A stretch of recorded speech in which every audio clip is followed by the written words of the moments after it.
Un éclair ne prévient pas avec des discours, il ne supplie pas l'attention.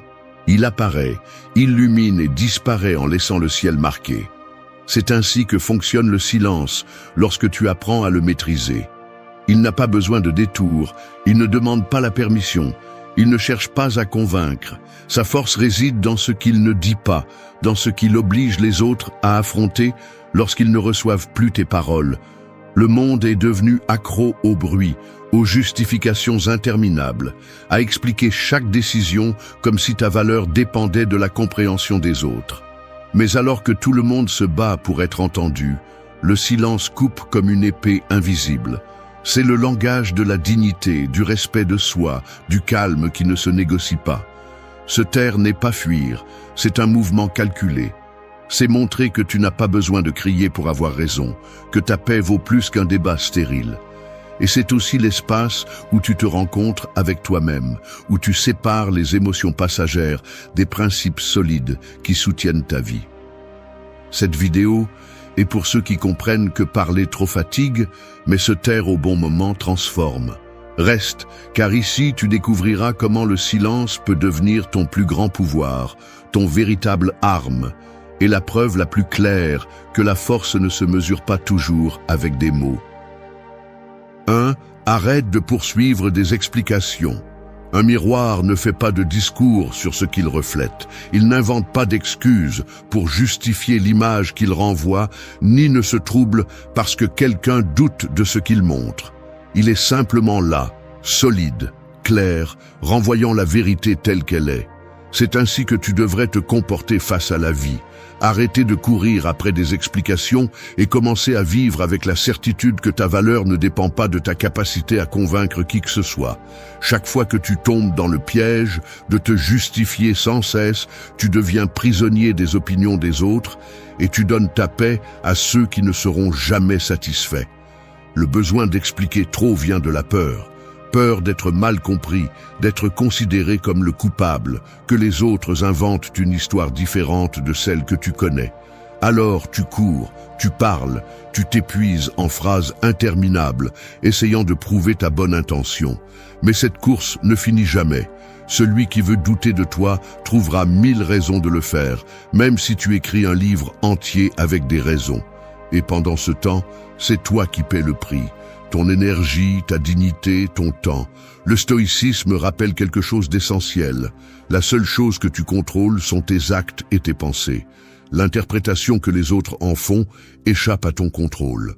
Poursuivre des explications est comme essayer de contrôler le vent avec les mains, une tâche inutile qui ne laisse que de la frustration. Si tes décisions sont en accord avec tes valeurs, il n'y a pas besoin de les embellir avec des justifications inutiles. Celui qui te respecte vraiment n'exige pas que tu prouves quoi que ce soit. Celui qui a confiance en toi comprend sans mots. Et celui qui cherche à te juger continuera à le faire même si tu t'épuises en arguments. Arrêter de poursuivre des explications est un acte de respect de soi. C'est établir une frontière invisible qui dit « Ma vie n'est pas en jugement ». Cela signifie accepter que ton essence ne s'explique pas. Elle se démontre par des actes. Le silence, dans ces moments, est plus puissant que n'importe quel discours. Parce que se taire n'est pas toujours céder. Parfois c'est montrer que tu n'as pas besoin de défendre ce qui est déjà clair. Ce silence oblige l'autre à regarder sa propre conscience au lieu de t'épuiser dans des débats qui ne mènent à rien. En pratique, cela se voit au quotidien. Lorsque tu décides de te retirer d'une relation nocive, tu n'as pas à écrire un traité justifiant ton départ. Ton absence parle déjà. Lorsque tu dis non à quelque chose que tu ne veux pas, tu n'es pas obligé de donner 3 raisons pour que cela paraisse convaincant. Ce non, ferme et sans fioriture, est suffisant.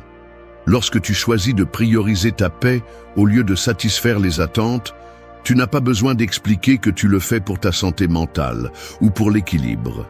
Ton calme est la preuve que tu as bien choisi. Le silence, utilisé intelligemment, est la réponse la plus claire. Celui qui cherche à te manipuler attend ta justification pour te piéger dans ses filets. Celui qui veut discuter avec toi attend que tu ouvres la porte avec tes mots. Celui qui veut t'affaiblir a besoin que tu t'épuises en explications. Et lorsque tu ne le fais pas, lorsque tu te tais, lorsque tu restes ferme comme un miroir qui ne fait que refléter, tu désarmes l'autre et protèges ta force. Un miroir ne s'excuse pas pour l'image qu'il renvoie. Tu ne devrais pas non plus t'excuser de vivre selon tes valeurs. Ta vie n'est pas un tribunal et ta dignité n'est pas un sujet de débat. Arrête de poursuivre des explications, lève la tête et continue ton chemin. Celui qui veut voir, verra. Celui qui veut douter, doutera. Ta tâche n'est pas de convaincre, ta tâche est de vivre avec cohérence. C'est la liberté que le stoïcisme enseigne. Lâcher le besoin d'être compris par tous et commencer à être fidèle à toi-même, parce que l'authenticité ne se. 2. Utilise le silence comme un miroir. Les lacs calmes ont une force qui est rarement reconnue. Ils ne font pas de bruit, ils ne se disputent pas avec le vent et ils ne réclament pas d'attention. Ils reflètent simplement. Ils renvoient l'image des montagnes, des cieux dégagés ou des tempêtes sombres. Et dans ce reflet, il n'y a ni fioriture ni excuse. Le silence agit de la même manière. Quand tu décides de te taire, tu ne disparais pas. Tu deviens un miroir qui révèle des vérités. Celui qui attendait ta réaction se retrouve face à sa propre image, et cet impact est souvent plus fort que n'importe quel mot. La plupart des gens pensent que se taire est un signe de faiblesse, que ne pas répondre est une faiblesse. Mais en réalité, peu de choses exigent plus de maîtrise que de garder le silence au milieu de la provocation.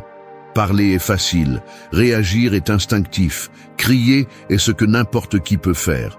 Se taire, en revanche, exige de l'autocontrôle, de la clarté et de la force intérieure. Le stoïcisme enseigne que ce qui n'est pas sous ton contrôle, tu dois le lâcher. Et l'une des meilleures façons de le faire est par le silence. Utiliser le silence comme un miroir ne signifie pas ignorer ce qui se passe ni fuir les conflits. Cela signifie laisser l'autre se confronter à lui-même. Celui qui ment se retrouve piégé dans son mensonge.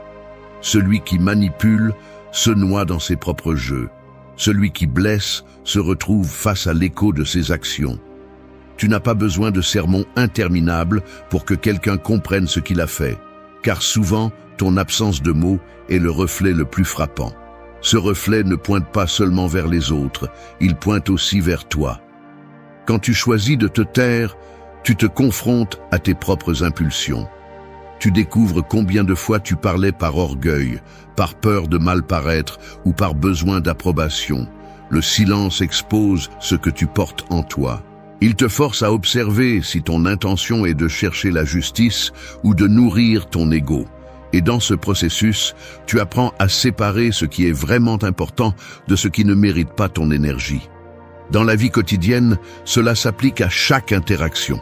Dans une dispute familiale, ton silence coupe le cycle des reproches et ouvre un espace pour que les autres voient l'absurdité de leurs cris.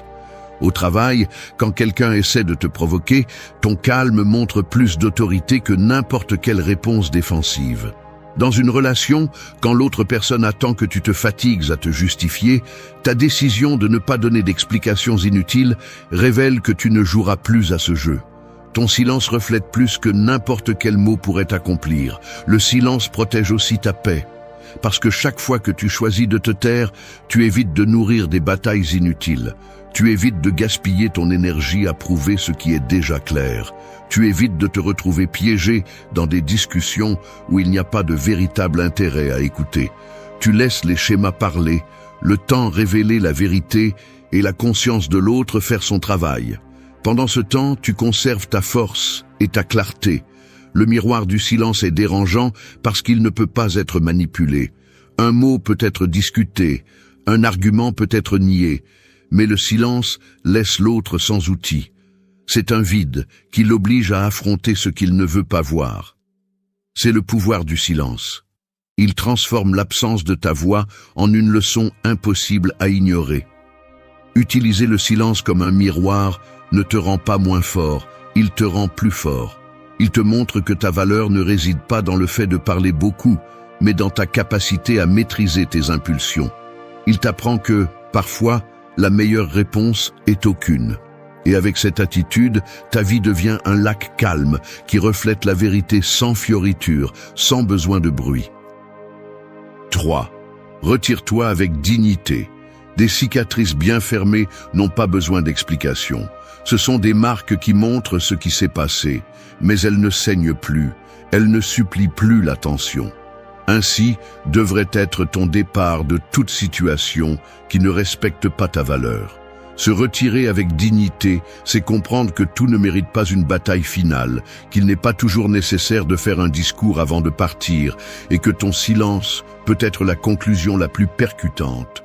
Beaucoup pensent que partir sans donner d'explication est lâche, alors qu'en réalité, c'est un acte de force. Rester à discuter, à supplier pour être reconnu ou à exiger des excuses est souvent une tentative désespérée de s'accrocher à ce qui est déjà brisé. Te retirer calmement montre que tu as le contrôle de toi-même, que tu n'as pas besoin de gagner le dernier mot pour conserver ta valeur. Le stoïcisme enseigne que la liberté commence lorsque tu comprends ce qui est sous ton contrôle. Et il y a une chose qui est toujours entre tes mains, ta façon de partir. La dignité ne se négocie pas. Lorsque tu continues à mendier de l'attention ou à attendre une validation, tu donnes ce que tu as de plus précieux. Mais lorsque tu décides de te retourner et de partir en silence, tu récupères ton pouvoir.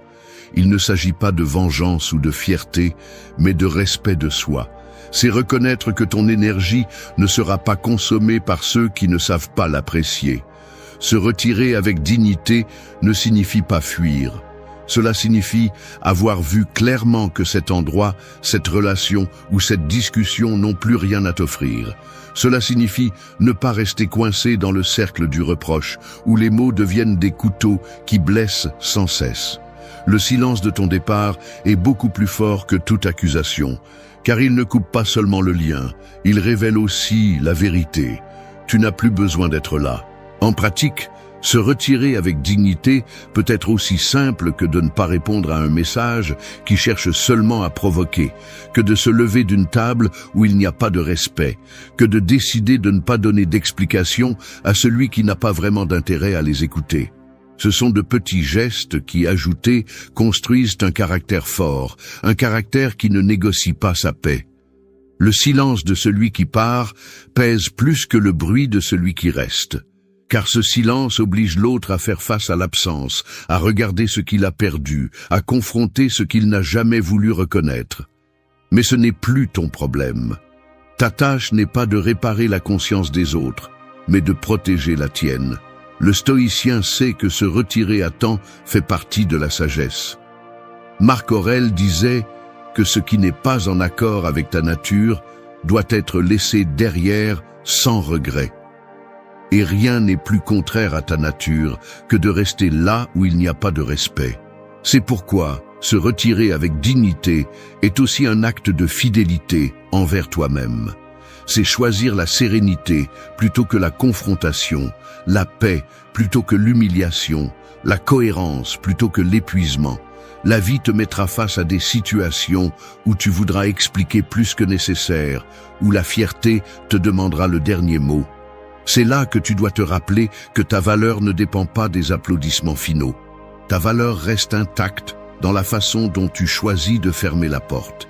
Et si tu la fermes avec calme, avec silence et avec dignité, tu auras gagné plus que n'importe quelle discussion. Tu auras gagné la liberté. Parce qu'au final, des cicatrices bien fermées ne parlent pas, ne crient pas, ne réclament pas.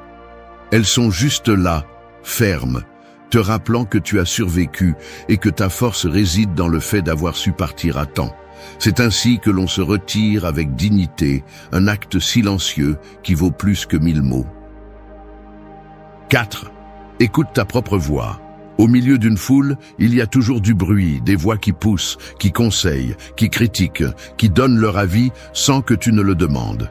C'est comme marcher dans un marché où chaque vendeur crie fort pour que tu achètes ce qu'il vend.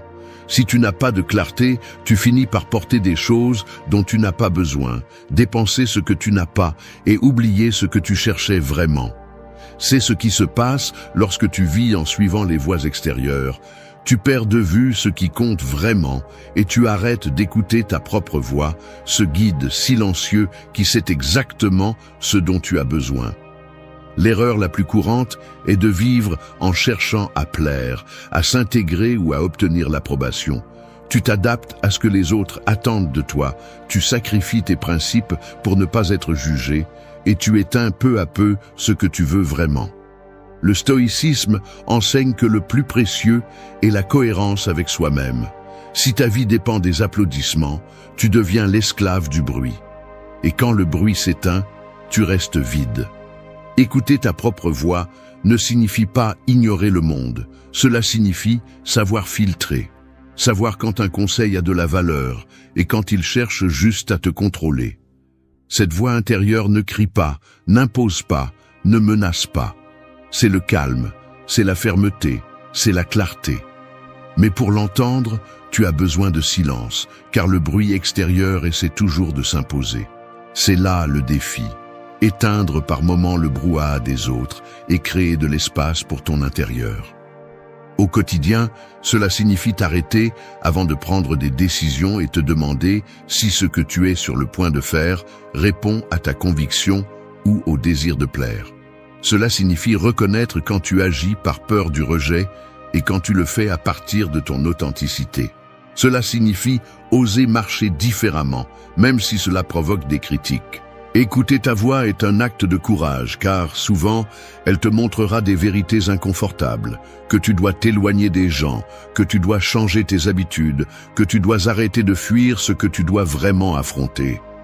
Le silence devient un allié dans ce processus, parce que ce n'est que lorsque tu te tais que tu peux distinguer ce qui vient de l'ego, de la peur ou de la pression extérieure, et ce qui naît de ton essence.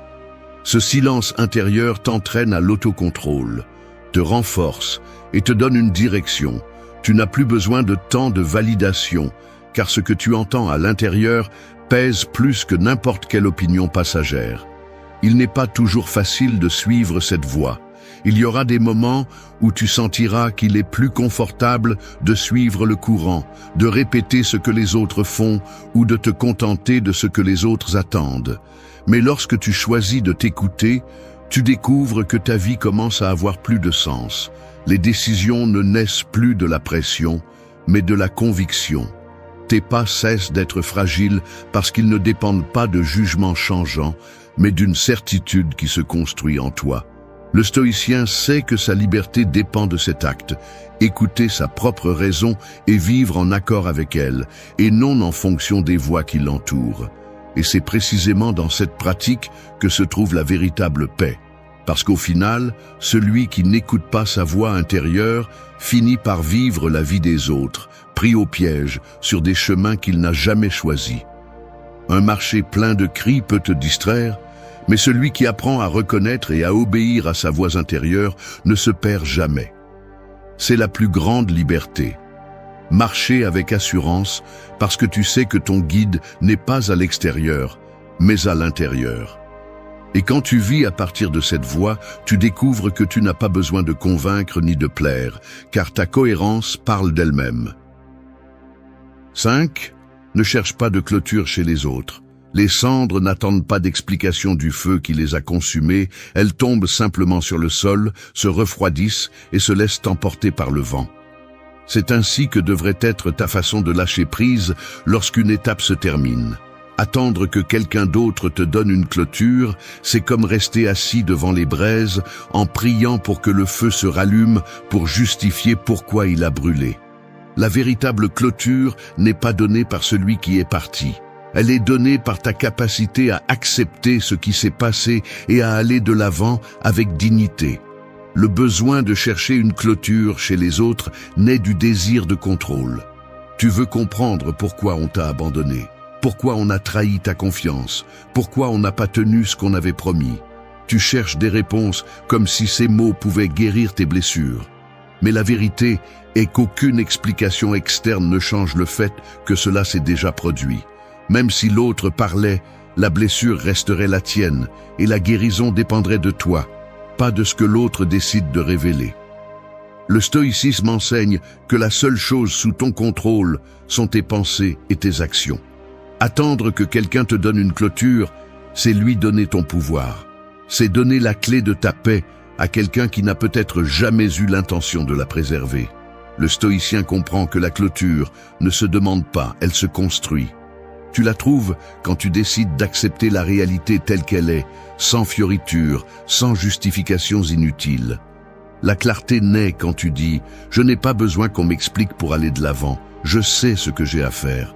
Cesser de chercher une clôture chez les autres est aussi un acte d'amour-propre. Parce que tant que tu l'attends, tu restes attaché à l'histoire qui est déjà terminée. Tu continues à tourner autour d'une porte fermée, ignorant que tu as 1000 chemins à parcourir. En lâchant cette nécessité, tu retrouves la liberté. Tu découvres que tu n'as pas besoin de mots finaux pour fermer un cycle, que ta vie ne dépend pas de la volonté d'autrui, mais de ta décision d'avancer. La véritable clôture réside dans l'acceptation. Accepter que tu ne recevras pas toujours des excuses, que tout le monde ne reconnaîtra pas ce qu'ils ont fait, que souvent tu resteras avec des questions sans réponse.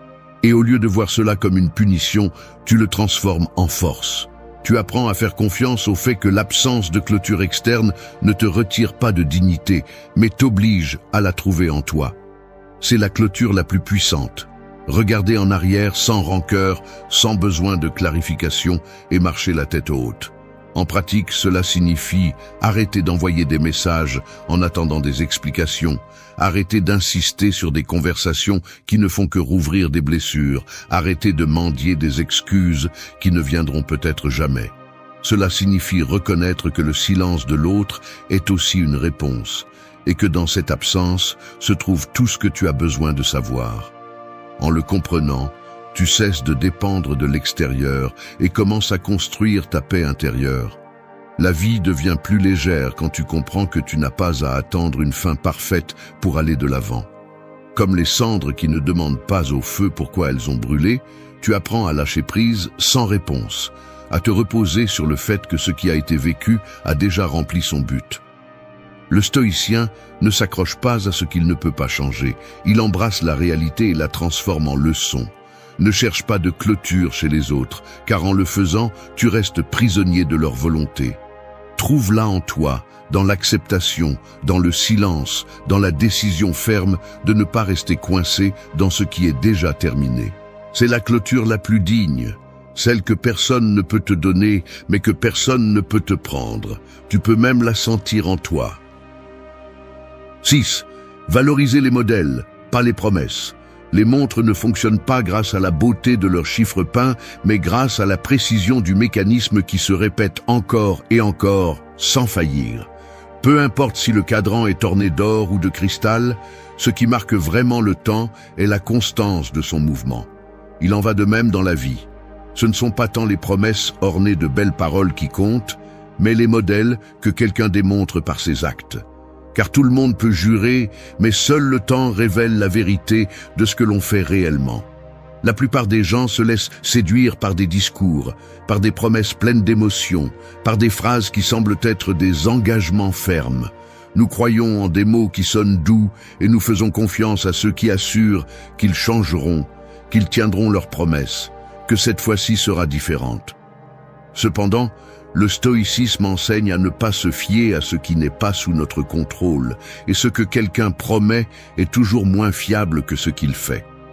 Le véritable caractère ne réside pas dans ce qui est dit, mais dans ce qui est répété constamment. Valoriser les modèles plutôt que les promesses, c'est apprendre à observer. Cela signifie regarder les actions qui se maintiennent dans le temps, pas les impulsions momentanées. Celui qui choisit le mensonge encore et encore te montre sa véritable essence, même s'il promet la sincérité. Celui qui répète les manques de respect montre clairement que ses paroles n'ont pas de poids.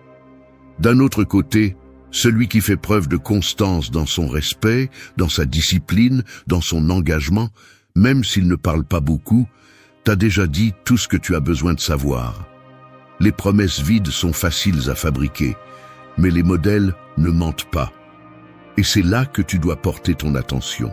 Car lorsque tu te concentres sur ce que quelqu'un fait, tu te libères de la tromperie des mots et tu places ta confiance dans la seule chose réelle, l'action. Le stoïcien s'entraîne à ce regard clair, sans fioriture, sans auto-tromperie, conscient que ce qui se répète est ce qui définit une personne. Dans ta vie quotidienne, cela implique d'apprendre à lire avec patience. Ne te précipite pas à croire en des changements soudains. Observe si ces changements se maintiennent. Ne te laisse pas emporter par des excuses élaborées. Observe si le comportement s'améliore. Ne reste pas dans les serments d'avenir. Regarde comment on agit dans le présent. Cette approche protège ta paix, car tu ne dépends plus de mots emportés par le vent, mais de faits qui soutiennent la vérité. Le silence a aussi un rôle à jouer ici, car lorsque tu choisis de ne pas confronter chaque promesse brisée, lorsque tu décides d'observer calmement plutôt que de discuter, tu te rends compte des modèles avec plus de clarté. Ton silence devient un miroir qui montre à l'autre ce qu'il est vraiment, sans besoin de réclamation. Et ce calme te donne du pouvoir, car tu ne perds pas d'énergie dans des discussions qui sont déjà résolues par les actes que tu as devant toi. Valoriser les modèles est un signe de maturité. C'est comprendre que l'espoir naïf que les gens changeront simplement par ce qu'ils disent te condamne à la déception. Mais lorsque tu choisis de regarder ce qui est constant, lorsque tu prêtes attention à la répétition, tu deviens plus fort. Tu apprends à faire moins confiance au bruit et plus à l'évidence. Et ainsi, petit à petit, tu construis une vie basée sur le réel, pas sur l'illusoire. Les promesses sont des mirages qui brillent au loin. Les modèles sont des chemins solides sous tes pieds. Choisis de marcher sur ce qui est sûr, pas sur ce qui semble brillant mais s'évanouit. Valoriser les modèles plutôt que les promesses ne te protège pas seulement. Cela te donne aussi de la clarté pour te lier à ceux qui valent vraiment la peine. Car à la fin, la parole peut échouer, mais les actes répétés ne se trompent jamais. Ils montrent exactement qui est chacun. 7. Choisis ta paix plutôt que l'acceptation. Les forces ne sont pas construites avec des décorations extérieures, mais avec des fondations solides qui résistent au passage du temps. Tu peux ériger de beaux murs et les peindre avec des couleurs vives, mais si la base est fissurée, la structure s'effondrera au premier tremblement. C'est ainsi que fonctionne la vie lorsque tu cherches l'acceptation plutôt que la paix. Tu peux obtenir des applaudissements, des sourires et des éloges, mais si tu n'as pas de sérénité en toi, toute critique ou rejet détruira tout ce que tu as construit. La plupart des gens sont pris au piège dans le besoin de plaire. Ils s'efforcent d'être vus, d'être approuvés, de ne pas déranger. Ils sacrifient leur authenticité pour s'intégrer dans des groupes qui les apprécient à peine. Le problème est que cette quête ne s'arrête jamais. Aujourd'hui, quelqu'un t'applaudit et tu te sens valorisé. Demain, ce même quelqu'un te tourne le dos et tu te sens vide. Si ta vie dépend de l'acceptation externe, ta paix sera toujours fragile et empruntée. Le stoïcisme enseigne que rien n'est plus précieux que ta propre sérénité. Celui qui met l'acceptation des autres au-dessus de son calme vit comme un esclave. La véritable liberté arrive lorsque tu décides que ta paix est une priorité, même si cela signifie décevoir les autres. Parce que les jugements externes changent avec le vent, mais ta paix est le seul terrain solide sur lequel tu peux t'appuyer. Choisir ta paix n'est pas de l'égoïsme, c'est de la maturité. C'est comprendre que tu n'as pas besoin de donner des explications pour chaque décision que tu prends, ni de justifier chaque limite que tu établis. Ta vie n'est pas un tribunal qui dépend des applaudissements pour être valable. Lorsque tu priorises ta paix, tu montres clairement que tu n'es pas prêt à te trahir toi-même pour t'intégrer. Cette fermeté te rend plus respecté, car la cohérence inspire plus que la complaisance. Dans la vie quotidienne, cela signifie dire non quand quelque chose ne te convient pas, même si les autres le prennent comme un rejet. Cela signifie fixer des limites dans une relation, même si l'autre personne est mal à l'aise. Cela signifie choisir des chemins qui reflètent ton essence, même si le groupe préfère le contraire. Chacune de ces décisions te renforce parce qu'elle montre que ton centre est en toi, pas dans la foule. Le silence fait également partie de ce processus. Parce que souvent, dans la quête d'acceptation, tu parles trop. Tu expliques, tu justifies, tu tentes de convaincre. Mais lorsque tu choisis de te taire, lorsque tu décides de ne pas entrer dans cette dynamique, tu montres que ta paix est plus importante que de gagner un débat. Ce silence n'est pas de l'indifférence, c'est un rappel que tout ne mérite pas ta voix. Celui qui choisit sa paix découvre que l'acceptation est instable, mais que la tranquillité intérieure demeure. Les autres peuvent te critiquer, peuvent inventer des jugements, peuvent s'éloigner. Rien de tout cela ne détruit quelqu'un qui se tient dans sa sérénité. Au contraire, les critiques deviennent des preuves de ta force. Parce que chaque fois que tu préfères ta paix à leur approbation, tu te libères de chaînes invisibles. Accepter que tu ne seras pas toujours compris fait partie de cette leçon. Tu n'as pas besoin que tout le monde soit d'accord avec toi pour avancer avec assurance. Ce dont tu as besoin, c'est de la clarté pour savoir que tes pas proviennent de tes convictions. Cette certitude est plus puissante que n'importe quel applaudissement éphémère. Souviens-toi toujours de ceci. L'acceptation externe se prête et se retire, ta paix t'appartient. Tu peux perdre la reconnaissance, mais si tu conserves le calme, tu as tout. Au final, la vie ne se mesure pas par le nombre de personnes qui t'ont applaudi, mais par le nombre de fois où tu as été fidèle à toi-même. Et celui qui apprend à choisir sa paix plutôt que l'acceptation devient une force qu'aucun jugement ne peut abattre. 8. Que ton dernier mot soit ton silence. Les bougies s'éteignent sans prévenir. Elles ne font pas de discours avant de s'éteindre, ni ne réclament d'attention avec un dernier éclat exagéré. Elles cessent simplement de brûler, et dans cet acte silencieux reste l'empreinte de leur lumière. Ainsi devrait être ta façon de te retirer des discussions, des relations ou des situations où tes paroles n'ont plus de sens.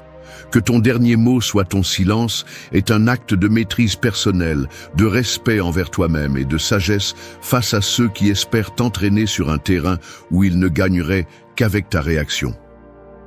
La tentation de répondre est toujours présente.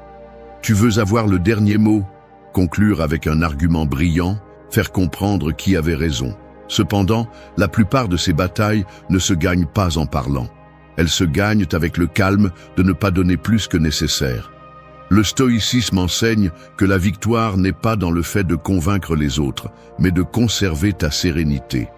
Et rien ne préserve plus ta paix qu'un silence ferme, lorsque tout autour de toi cherche à provoquer du bruit.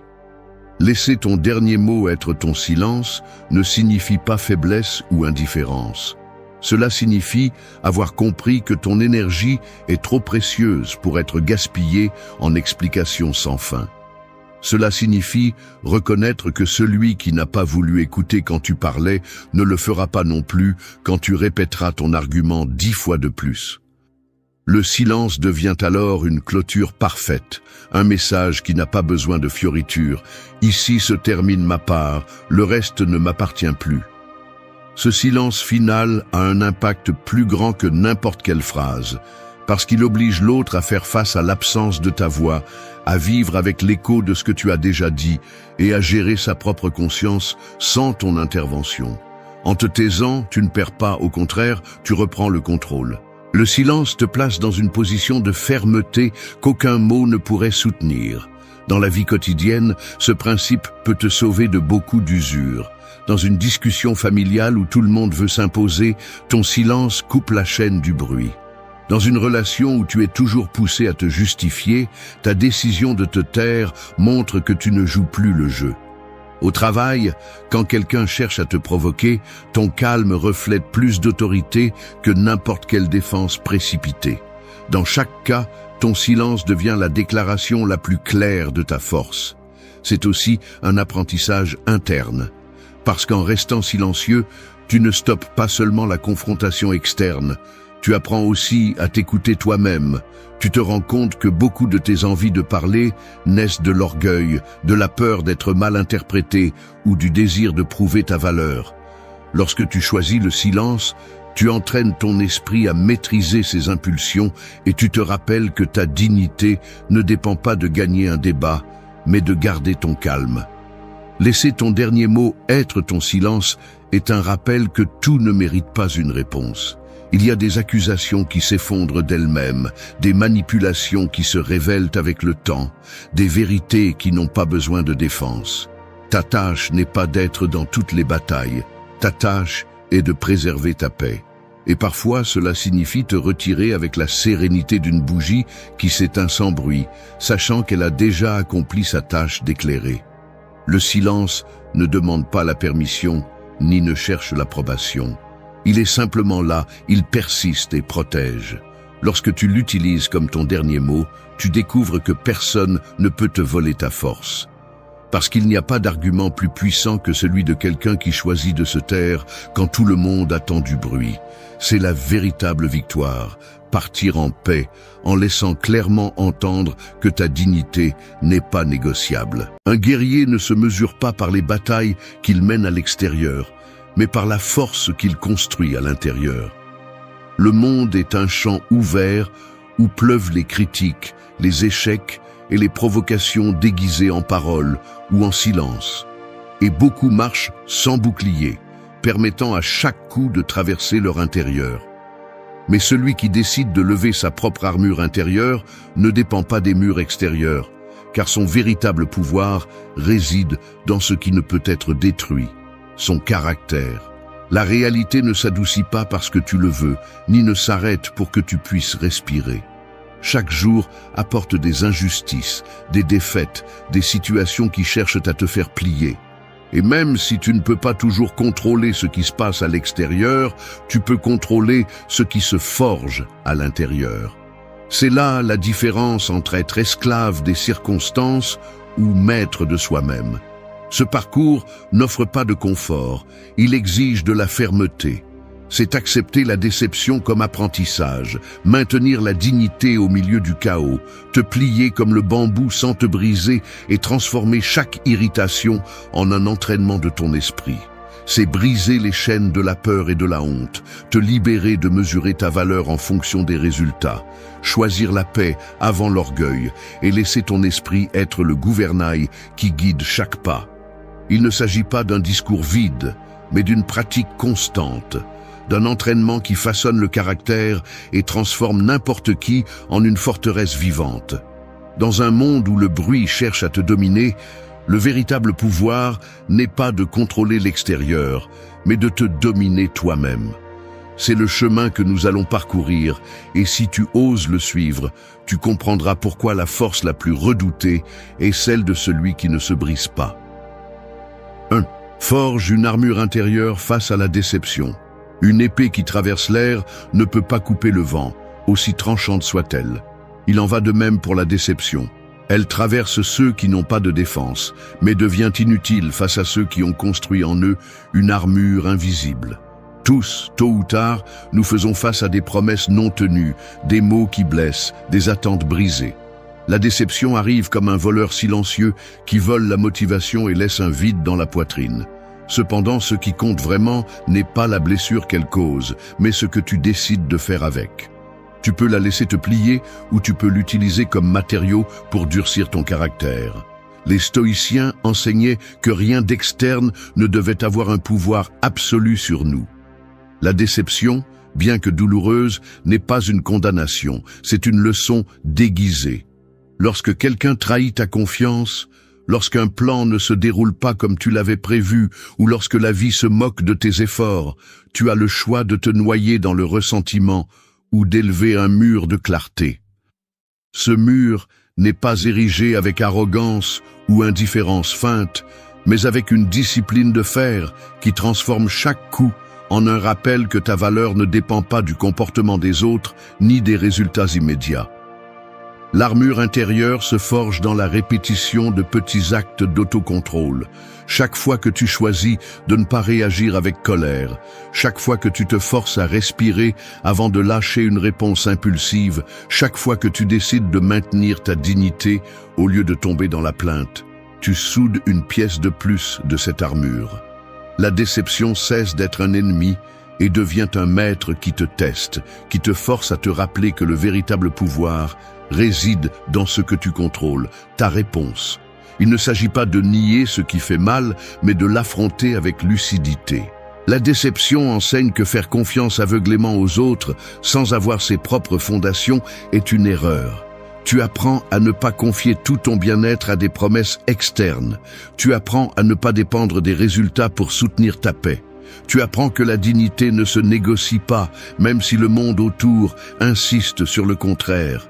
Et cette leçon, aussi dure soit-elle, vaut plus que n'importe quel succès immédiat, car elle te libère de l'esclavage émotionnel. Chaque déception, loin de te briser, peut te rendre plus fort si tu décides de les affronter avec un regard clair. Un cœur qui a été frappé mais reste ferme est plus puissant que celui qui n'a jamais connu l'épreuve. Car celui qui n'a jamais fait face à une chute vit dans la peur constante de trébucher, alors que celui qui s'est relevé après le coup sait qu'aucune chute n'est définitive.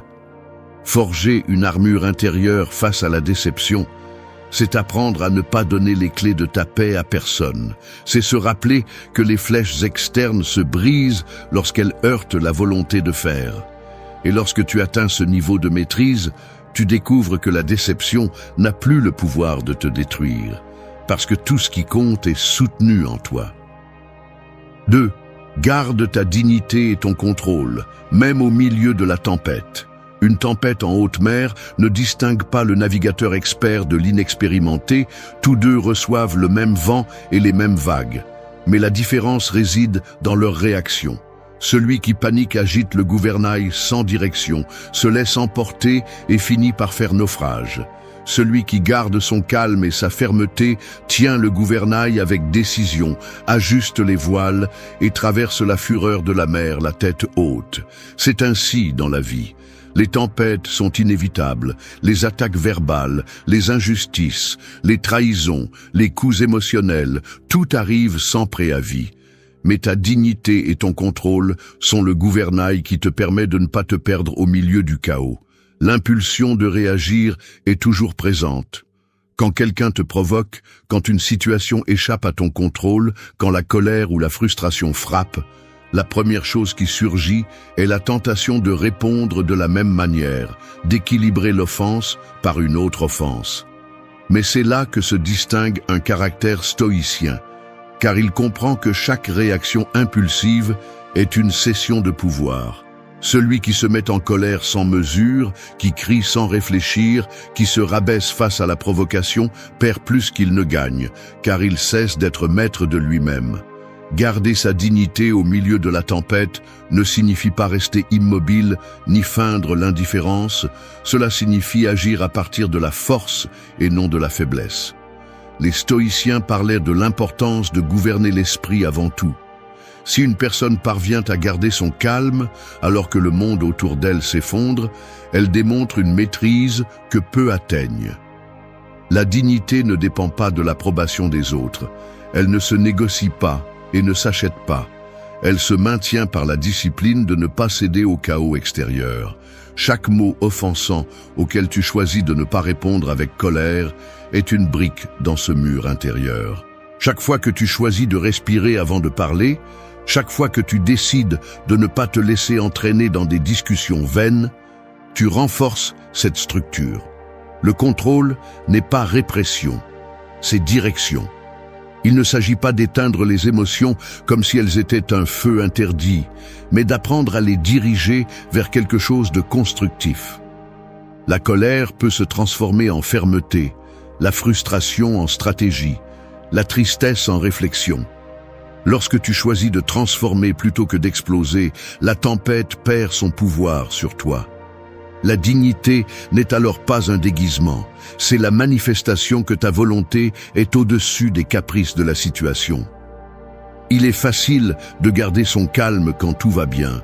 Le difficile est de le faire quand tout s'effondre. Et c'est là que se mesure le véritable tempérament d'une personne. Si tu perds ton sang-froid à la première provocation, ta force est fragile. Mais si tu parviens à rester ferme dans l'œil de la tempête, tu démontres que tu as cultivé une force qui ne dépend pas de l'extérieur. Chaque fois que tu choisis le contrôle plutôt que l'impulsion, tu envoies un message clair. Ta dignité n'est pas à vendre, ta paix n'est pas disponible pour être arrachée. Le monde admire celui qui garde la tête haute quand tout autour s'effondre.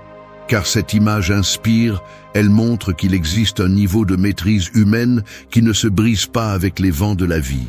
Garder la dignité et le contrôle, même au milieu de la tempête, est l'essence du pouvoir stoïcien. Peu importe l'ampleur des vagues, ce qui compte, c'est que le gouvernail de ta vie reste entre tes mains. 3. Ploie-toi comme le bambou, mais ne te brise jamais. Le bambou ne défie pas le vent, il ne lutte pas contre la tempête, il se penche simplement et s'adapte. Et lorsque le vent violent se termine, il se redresse avec la même fermeté qu'auparavant.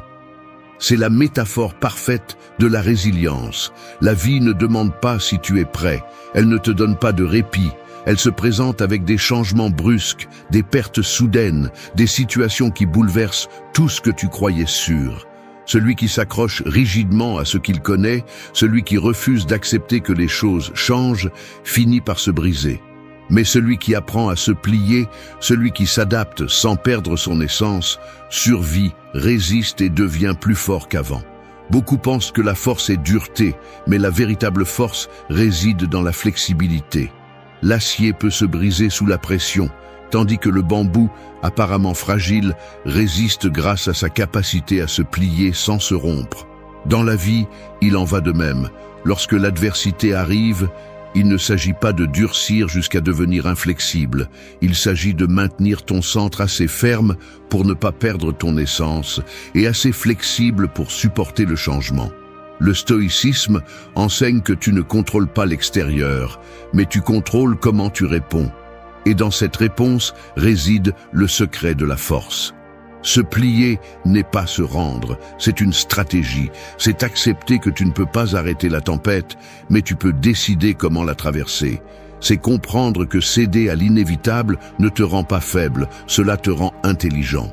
Celui qui s'accroche à ce qui n'existe plus, celui qui est obsédé par le contrôle de tout, finit par épuiser son énergie dans une bataille perdue. En revanche, celui qui sait s'adapter trouve de nouvelles façons de continuer à avancer. C'est la différence entre un caractère fragile et un caractère imperturbable. La vie mettra à l'épreuve tes valeurs, tes convictions, ta patience. Et c'est là que tu dois te rappeler que te plier ne signifie pas abandonner l'essentiel. Le bambou se penche, mais il reste toujours du bambou. Tu peux t'adapter, mais tu ne dois pas perdre ce qui te définit. La flexibilité n'est pas de trahir tes principes, elle est de les soutenir avec sagesse, même lorsque les circonstances changent. Ainsi, le stoïcien ne s'accroche pas à ce qu'il ne peut pas contrôler, mais il ne se trahit pas non plus. Le secret est de distinguer ce qui est négociable de ce qui ne l'est pas. Tes émotions passagères sont négociables, tes valeurs ne le sont pas. Tes plans peuvent changer, ta dignité ne le peut pas. Ton chemin peut dévier, mais ton essence doit rester intacte. Te plier face au vent signifie accepter la réalité telle qu'elle est, sans te plaindre, sans te victimiser, avec la sérénité de celui qui sait que la tempête passera et que tu resteras debout. Dans chaque crise, tu révèles qui tu es vraiment. Beaucoup se brisent parce qu'ils confondent résistance et rigidité, parce qu'ils croient que garder le contrôle, c'est ne jamais céder. Et c'est le piège qui détruit. La véritable force est de céder quand c'est nécessaire, d'attendre quand tu ne peux pas agir et de rester fidèle à ce que tu es pendant que tout le reste change. Cet équilibre entre flexibilité et fermeté est ce qui fait d'une personne quelqu'un d'indestructible.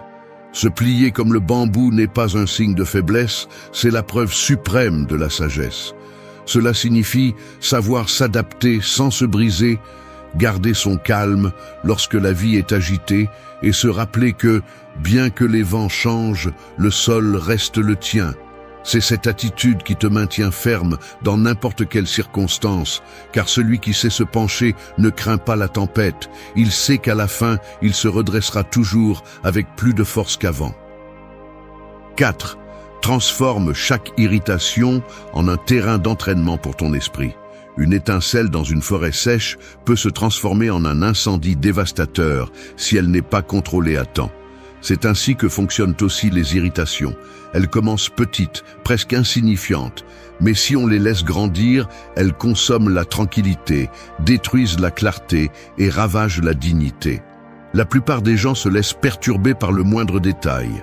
Un regard de dédain, un commentaire déplacé, le retard de quelqu'un, une opinion différente. Et en le faisant, ils donnent leur pouvoir à l'insignifiant. Un stoïcien, en revanche, comprend que ces petits désagréments ne sont pas des ennemis, ce sont des tests, des entraînements quotidiens qui préparent l'esprit à affronter les plus grandes tempêtes. La vie va toujours te mettre de petits obstacles, car c'est à travers eux que ton contrôle est mesuré.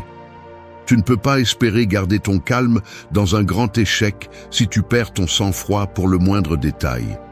Si tu t'exaspères dans le trafic, si tu réponds avec colère à un mot que tu n'aimes pas, si tu perds patience parce que les choses ne se passent pas à ton rythme, comment espères-tu faire face à une véritable crise? La maîtrise de soi se construit dans les détails, dans ces petites occasions où tu choisis de réagir ou de rester ferme.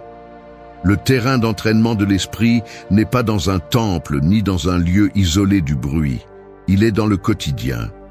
Chaque fois que tu choisis de ne pas répondre à une provocation, chaque fois que tu transformes l'agacement en un rappel de ta force, chaque fois que tu respires avant de parler, tu t'entraînes. L'irritation devient le maître inconfortable qui te force à renforcer ton caractère. Et si tu apprends à la voir ainsi, elle cesse d'être un problème et devient ton allié. Les stoïciens savaient que personne ne naît avec un contrôle absolu, que la discipline est le fruit de la pratique répétée. Quelqu'un qui se plaint constamment de ce qui est trivial ne pourra jamais maîtriser ce qui est profond. Quelqu'un qui perd son calme pour l'insignifiant ne pourra jamais garder son sang-froid lorsque la vie le frappe de plein fouet. C'est pourquoi chaque irritation est une opportunité, non pas pour réprimer, mais pour rediriger. La colère qui surgit peut se transformer en une affirmation interne. Je ne vais pas donner ma paix à cela. Cette phrase répétée, transformée en habitude, construit la force qui différencie le fort du faible. Les émotions négatives vont toujours chercher à sortir. Si tu ne les maîtrises pas dans les petits détails, elles prendront le contrôle des grandes choses. Mais lorsque tu t'entraînes dans le détail, lorsque tu apprends à voir l'irritation comme un test, tu façonnes ton caractère. Ainsi, lorsque le véritable coup arrive, ton esprit aura déjà la mémoire de rester ferme. La pratique transforme l'autocontrôle en réflexe. Chaque irritation, aussi minime soit-elle, est comme soulever des poids invisibles. Tu te renforces chaque fois que tu choisis de ne pas tomber dans le piège. Tu deviens plus fort lorsque tu ne réponds pas de la même manière. Tu deviens plus libre lorsque tu comprends que rien d'extérieur ne peut te forcer à réagir, seulement ta décision. C'est là la véritable victoire, que l'extérieur frappe, mais que ton intérieur reste inaltérable. Transformer l'irritation en entraînement, c'est accepter que la grandeur ne se forge pas dans les triomphes visibles, mais dans ces batailles silencieuses où seul toi sais ce que tu as choisi de contrôler. Et lorsque tu réussis à le faire, tu découvres que les étincelles n'allument plus de feu, parce que ton esprit est devenu un terrain impossible à consumer. 5. Brise les chaînes de la peur et de la honte en prenant le contrôle. Les chaînes les plus lourdes ne sont pas celles en fer, ce sont celles que l'on ne voit pas. Elles sont faites de peur, de culpabilité, de honte, et serrent plus fort que n'importe quelle prison physique. Marcher avec elles signifie vivre à moitié, réagir à partir de l'insécurité, cacher son vrai visage par peur du jugement des autres. Ce sont des chaînes invisibles qui limitent chaque pas et qui te font croire que tu es moins que ce que tu es réellement. Le stoïcien comprend que la véritable liberté ne commence pas à l'extérieur, elle commence à l'intérieur, lorsque tu décides de prendre le contrôle de ton intérieur et de briser tout ce qui te maintient lié à la faiblesse. La peur se présente déguisée en prudence, en logique, en excuses bien justifiées. Elle te convainc que tu n'es pas prêt, que demain sera un meilleur moment, qu'il est plus sûr de ne pas prendre de risques. Et la honte, quant à elle, se cache derrière la voix qui te rappelle tes erreurs passées, tes chutes, tes moments de faiblesse, comme si ces épisodes définissaient pour toujours ta valeur. Si tu écoutes ces voix, tu finis par être enchaîné à une version de toi-même qui n'avance jamais, qui n'ose jamais, qui ne se libère jamais. Briser ces chaînes n'est pas un acte immédiat, c'est un processus conscient. Il commence par reconnaître que la peur et la honte n'ont de pouvoir que si tu leur accordes de l'attention. Le stoïcisme enseigne qu'il ne s'agit pas d'éliminer ce que tu ressens, mais de faire face à l'inévitable avec fermeté. Ressentir la peur est naturel, ressentir la honte aussi, mais permettre à ces émotions de gouverner tes décisions est une reddition qui détruit ta liberté. Chaque fois que tu choisis d'agir malgré la peur, chaque fois que tu relèves la tête bien que la honte veuille te courber, tu affaiblis le pouvoir de ces chaînes. La maîtrise intérieure est l'arme qui coupe les chaînes invisibles. Il ne s'agit pas de nier ce qui fait mal, il s'agit de prendre les rênes. Imagine la vie comme un chariot. Si les émotions négatives tiennent les rênes, elles te mèneront vers l'abîme. Mais si tu décides de prendre le contrôle, de diriger avec fermeté et de ne pas lâcher, le chemin, aussi difficile soit-il, sera sous ton contrôle. Ce geste de contrôle intérieur est ce qui fait de toi une personne libre. Quelqu'un qui n'a pas besoin de se cacher derrière des excuses ou des masques. La peur se combat par l'action, la honte par l'acceptation. Agir même quand le corps tremble est une preuve que tu es plus fort que tu ne l'imagines. Accepter ton histoire sans la maquiller, sans nier les cicatrices, c'est la transformer en preuve de ta résistance. Ce qui t'enchaînait auparavant devient un symbole de ta survie et de ton avancement. Les gens craignent le jugement des autres, mais oublient que la plupart de ces jugements sont éphémères, passagers, sans importance. Ce qui compte vraiment, ce n'est pas ce que disent les autres, mais ce que tu décides de croire sur toi-même. Quand tu brises les chaînes de la peur et de la honte, quelque chose en toi change pour toujours. Tu commences à marcher la tête haute, non plus par arrogance, mais avec la certitude que l'interne gouverne l'externe. Tu comprends que ta valeur n'est pas définie par ce que tu n'as pas accompli ou par ce que pensent les autres, mais par ta capacité à rester ferme. Et c'est ce qui distingue celui qui vit en esclave de celui qui vit libre. Le stoïcien n'attend pas un monde sans peur ni honte, il sait qu'elles seront toujours là. Mais il choisit de les affronter jusqu'à ce qu'elles deviennent des épreuves surmontées. Chaque chaîne brisée est un rappel que ton intérieur est plus fort que n'importe quel obstacle. Et lorsque tu prends le contrôle de ta vie, tu n'es plus prisonnier de rien ni de personne. Tu as découvert la liberté la plus puissante, celle qui naît en toi. 6. Libère ta valeur personnelle en te détachant des résultats. Le soleil ne cesse pas d'être le soleil lorsqu'il se cache derrière les nuages. Sa lumière continue d'exister, même si le monde ne la voit pas toujours. Il en va de même pour la valeur personnelle. Elle demeure, même si les autres ne la reconnaissent pas ou si les résultats externes ne la reflètent pas. Quand tu confonds ton essence avec ce que tu accomplis, tu te condamnes à un va-et-vient constant où chaque victoire gonfle ton ego et chaque échec le détruit. La racine du problème réside dans le fait de donner ton identité à l'extérieur, de laisser ce que tu ne contrôles pas définir qui tu es. Le stoïcisme enseigne que le véritable pouvoir commence lorsque tu comprends que ta valeur ne dépend ni des succès ni des échecs, mais de la fermeté avec laquelle tu vis tes principes. Les résultats sont importants, mais ils ne doivent jamais devenir les juges absolus de ta vie. Tu peux t'efforcer avec discipline, agir avec cohérence, tout donner et pourtant ne pas obtenir le résultat escompté. Si ta valeur dépend uniquement de ce que tu obtiens, chaque revers sera un coup porté à ton estime de toi, chaque faux pas une condamnation. Mais si tu détaches ta dignité de ces résultats, ce que tu accomplis ou ne parviens pas à accomplir perd le pouvoir de te briser. C'est cela la liberté intérieure. Savoir que ce que tu es ne s'effondre pas parce qu'un objectif n'a pas été atteint. La société idolâtre le résultat visible. Elle applaudit le triomphe immédiat et méprise la chute, sans regarder le processus qui le soutient. Selon cette logique, quiconque échoue est inférieur, peu importe son effort ou son intégrité. La pensée stoïcienne brise cette illusion, rappelant que ce qui définit une personne n'est pas le trophée qu'elle tient, mais la manière dont elle a parcouru le chemin. Celui qui gagne par la tricherie se trompe lui-même, tandis que celui qui perd avec dignité se hisse au-dessus du jugement superficiel. Lorsque tu attaches ta valeur au résultat, tu vis enchaîné à l'applaudissement. Aujourd'hui, tu reçois de la reconnaissance et tu te crois invincible. Demain, tu ne l'as pas et tu te sens vide. Cette dépendance est fragile, vulnérable, insoutenable. Celui qui vit de la validation externe n'est jamais libre. Il sera toujours esclave de ce que les autres pensent ou de ce que le hasard dispose. Séparer la valeur personnelle des résultats, c'est récupérer la souveraineté de ta vie. C'est comprendre que ta dignité n'est pas négociable et que ton essence ne change pas à cause d'un marqueur externe. Cela ne signifie pas le conformisme ou la médiocrité. Cela signifie que ta grandeur ne fluctue pas avec chaque victoire et ne s'éteint pas avec chaque défaite. Le succès est apprécié, mais ne définit pas. L'échec fait mal, mais ne détruit pas. Les deux sont des expériences passagères et ton essence reste intacte si tu décides de la maintenir. Cette mentalité transforme la relation avec la vie. Tu cesses de craindre l'échec parce qu'il ne menace plus ton identité.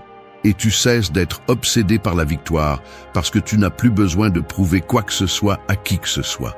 La véritable valeur émerge lorsque tu agis en cohérence, non par besoin de reconnaissance. Lorsque tu mets de la discipline dans tes actions, lorsque tu choisis ce qui est juste, même si personne ne le voit, lorsque tu maintiens l'intégrité en silence, c'est là que ta grandeur se révèle.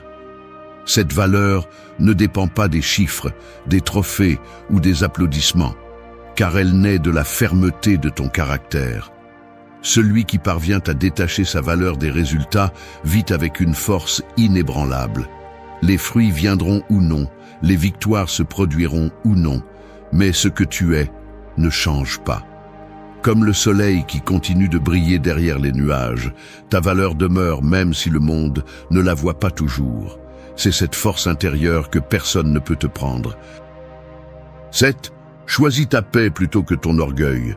Un verre de cristal peut être beau, délicat, brillant, mais si tu le tiens trop fort en essayant de prouver qu'il est à toi, il finira par se briser entre tes mains. Il en va de même pour l'orgueil. Quand tu le serres trop fort, quand tu l'utilises comme un bouclier dans chaque bataille, non seulement tu te blesses, mais tu détruis aussi la paix que tu prétends tant défendre. L'orgueil mal compris devient un piège invisible qui oblige à réagir à tout, à ne jamais céder, à dépenser de l'énergie dans des discussions qui ne mènent nulle part. Le résultat est toujours le même. Tu finis épuisé, rancunier, vide. La paix, en revanche, est un territoire que tu conquiers lorsque tu apprends à lâcher ce qui ne vaut pas la peine d'être retenu. La société glorifie celui qui ne se laisse jamais faire, celui qui répond avec la même intensité à chaque provocation, celui qui démontre sa force en humiliant l'autre. Mais cette force n'est qu'apparence, car celui qui a besoin de prouver sa valeur à chaque choc révèle une faiblesse intérieure. Le stoïcien ne gaspille pas son énergie à défendre un ego fragile. Il choisit intelligemment où mettre son effort et où se retirer sans rien perdre. Ce n'est pas de la lâcheté, c'est de la sagesse. Il comprend que gagner chaque discussion n'est pas vraiment une victoire, et que préserver le calme au milieu de la provocation est le véritable triomphe. L'orgueil cherche à être vu, la paix n'a pas besoin de témoins. L'orgueil exige des réponses rapides, la paix répond par le silence quand c'est nécessaire. L'orgueil vit du « j'ai raison », la paix se soutient sur « je n'ai pas besoin de me fatiguer pour ça ». En choisissant la paix plutôt que l'orgueil, tu ne deviens pas soumis, tu deviens fort, parce que tu décides consciemment de ne pas donner ton équilibre à ce qui n'a pas d'importance. Ne pas réagir à tout est un signe de maturité, pas de faiblesse. La vie est pleine de provocations, de personnes qui cherchent à te tirer vers leur niveau, de situations qui tentent l'ego pour prouver la supériorité. Si tu tombes dans tous ces pièges, tu ne finis jamais de te battre. Tu ne te reposes jamais. Tu ne vis jamais en paix. Chaque provocation acceptée devient une brique de plus dans le mur qui enferme ton esprit. En revanche, lorsque tu décides de ne pas te battre toutes les batailles, tu découvres que la plupart ne méritaient pas ton attention. La paix ne se trouve pas à l'extérieur, elle se construit à l'intérieur, lorsque tu apprends à choisir le silence plutôt que la confrontation inutile, lorsque tu décides de garder ton énergie pour ce qui compte vraiment. Le stoïcien voit dans l'orgueil un fardeau inutile. Cela ne signifie pas qu'il renonce à sa dignité, cela signifie qu'il distingue l'essentiel du superficiel. Défendre ta valeur, tes principes, ton intégrité est nécessaire. Mais te fatiguer pour prouver ta supériorité dans des affaires sans poids est perdre ce qui est le plus précieux, ta tranquillité. En choisissant la paix, tu ne perds pas ton caractère. Au contraire, tu montres ta maîtrise. Car n'importe qui peut réagir avec orgueil, mais peu peuvent résister à la tentation de le faire. Choisir ta paix plutôt que ton orgueil, c'est comprendre que toutes les batailles ne valent pas la peine et que les plus importantes sont celles qui se livrent en toi. C'est renoncer au jeu de prouver sa valeur et commencer à vivre à partir de la force silencieuse de celui qui n'a rien à prouver. Et dans ce geste se trouve la force que beaucoup poursuivent, mais peu atteignent. Celle d'un esprit qui sait que le véritable pouvoir n'est pas de vaincre les autres, mais de ne jamais perdre son calme. 8. Fais de ton esprit le gouvernail qui dirige ta vie. Le fleuve le plus puissant peut emporter des navires gigantesques, mais il suffit que ceux-ci manquent de gouvernail pour se perdre dans son courant. C'est ce qui arrive à ceux qui ne s'entraînent pas l'esprit. Quel que soit leur talent, leurs ressources ou leurs rêves, ils finissent par être emportés par des impulsions, des émotions passagères ou des pressions externes. Ils peuvent avancer rapidement, mais sans direction claire. Ils s'épuisent, répètent les erreurs et finissent par s'échouer sur les mêmes rives. L'esprit est ce gouvernail qui marque la route, et si tu ne le gouvernes pas, inévitablement, quelqu'un d'autre le fera pour toi. Beaucoup de personnes se lèvent chaque jour sans direction intérieure. Ils réagissent à ce qui se passe, se mettent en colère pour ce qu'ils entendent, se frustrent de ce qu'ils ne contrôlent pas, s'exaltent pour des plaisirs momentanés et tombent ensuite dans le vide de l'ennui. Ils ne décident pas, ils se laissent simplement emporter. Ce n'est pas vivre, c'est naufrager lentement. Diriger la vie depuis l'esprit signifie choisir avec clarté, ne pas céder le gouvernail aux caprices du jour, ni aux tempêtes émotionnelles qui apparaissent sans préavis. La maîtrise mentale ne consiste pas à réprimer les émotions, mais à leur donner une place juste sans qu'elles prennent le commandement. La colère peut être reconnue, mais elle ne doit pas diriger tes actes. La tristesse peut être observée, mais elle ne doit pas te paralyser. L'euphorie peut être appréciée, mais elle ne doit pas décider de ta route. L'équilibre naît de la pratique quotidienne de l'art de gouverner les pensées, car ce que tu permets dans ton esprit devient la carte de ta vie. Ce gouvernail se renforce avec la discipline. Chaque habitude intentionnelle, chaque réaction contenue, chaque décision consciente est un virage vers la bonne direction. Si tu le lâches, ne serait-ce que pour un instant, le courant de l'extérieur t'emportera vers des lieux que tu n'as jamais choisis. C'est pourquoi les stoïciens insistaient sur la vigilance de l'esprit, non pas comme une obsession, mais comme une responsabilité. Parce que ce que tu laisses passer aujourd'hui comme une petite pensée peut devenir demain une action qui détruit ta paix. Quand l'esprit ne gouverne pas, les circonstances deviennent le maître. Tu perds de l'énergie dans des discussions inutiles, tu t'enfonces dans des émotions qui ne construisent pas, tu répètes des comportements qui te blessent.